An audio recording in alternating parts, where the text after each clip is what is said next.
ሄርሜላና አብርሽ በአዲስ ነገር መጥተዋል። ዛሬ እንግዲህ በቲክቶክ ጂም ቤት ገብተው አንድ ላይ ስፖርት እየሰሩ እንግዲህ አብርሽና ሩቲ ማንም ሩቲ ነው አፌ ውስጥ ያለው ማለት ነው። ሄርሜላ ማንም አይችልንም፣ ማንንም አንሰማም እያሉ እንግዲህ ዛሬ ደግሞ በዚህ በሚገርም ነገር ጂም እየሰሩ ጂም እያሰራት መጥተዋል ማለት ነው። እቺ የማትረባ ልበላት ምን ልበላት? ምንም አላላትም። ለነገሩ እሷ ምን አረገች?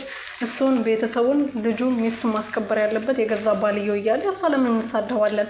ሰላም ሰላም ቤተሰብ እንዴት ናችሁልኝ? እናለው ፈጣሪ የተመሰገነው በያላችሁበት ሰላማችሁ ብዝት ትረፍርፍ ይበልልኝ።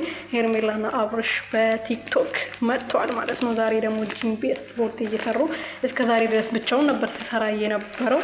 ሩትዬን ራሱ ይዟት ሄዶ አያውቅም ጂም ቤት ማለት ነው። እና ዛሬ ከሄርሜላ ጋር እንግዲህ እኛ ብቻ ነን ያለነው፣ ማንንም አንሰማም፣ አንሰማችሁም፣ ብትጨፍሩ ምን ብትሉ ብትሳደቡ ብሎ እንግዲህ በሚገርም ሁኔታ መጥተዋል ማለት ነው። እኛ ምን አገባን፣ በደንብ አድርጋችሁ ጨፍሩ። ያው ሩቲም ትናንት ውሳኔውን አሳውቃ ነበረ። እነሱ ደግሞ ይሄ ዛሬ መልስ ይዘው መጥተዋል ማለት ነው። እንደዛ ይመስለኛል ሳስበው ማለት ነው።